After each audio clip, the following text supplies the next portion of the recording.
The upcoming changes to the 457 skilled workers visa have been the subject of much debate both in the HR sphere and politically. But what do these changes actually mean for businesses? Ron Kessels, Special Counsel for Fragomen Global Corporate Immigration Law, says that much of the negativity around the visa in its current incarnation comes from a fundamental misunderstanding of its purpose for businesses. Towards the end, it became apparent that the Gillard government's view was that employers who were using overseas workers in their view instead of Australian workers were therefore abusing the system.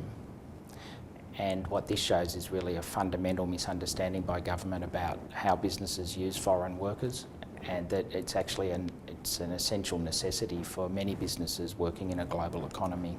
We're really expecting this is going to become far less politically driven after the election, regardless of who wins, as government realises that these types of attacks on 457 visas are really going to damage Australia's business reputation. There's a lot of the changes to the visa are actually quite minor, and that a lot of businesses won't feel too large an impact. I don't think that employers should be expecting any large-scale changes. If you look historically, the 457 visa program has been remarkably steady. The changes were in fact quite minor in nature, but nevertheless will lead to some increases in cost and possibly processing delays, although we're expecting that that will ease off over time. Businesses needing to employ specialist managers may need to go through some additional skills assessment processes, which also could add some time and delay.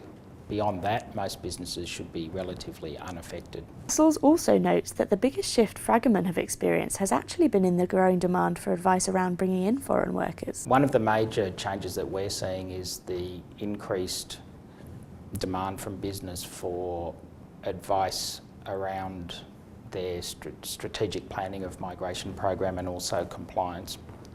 And I think that's one of the major shifts that's occurred over the last year or two, as businesses realise that visas are much more than just a simple transaction and that there's a lot of advice and planning that needs to go into the process. Australia still really does have one of the most business-friendly systems for visas for overseas workers, and with a bit of forward planning and professional advice, most employers have very little difficulty in getting in the workers that they need.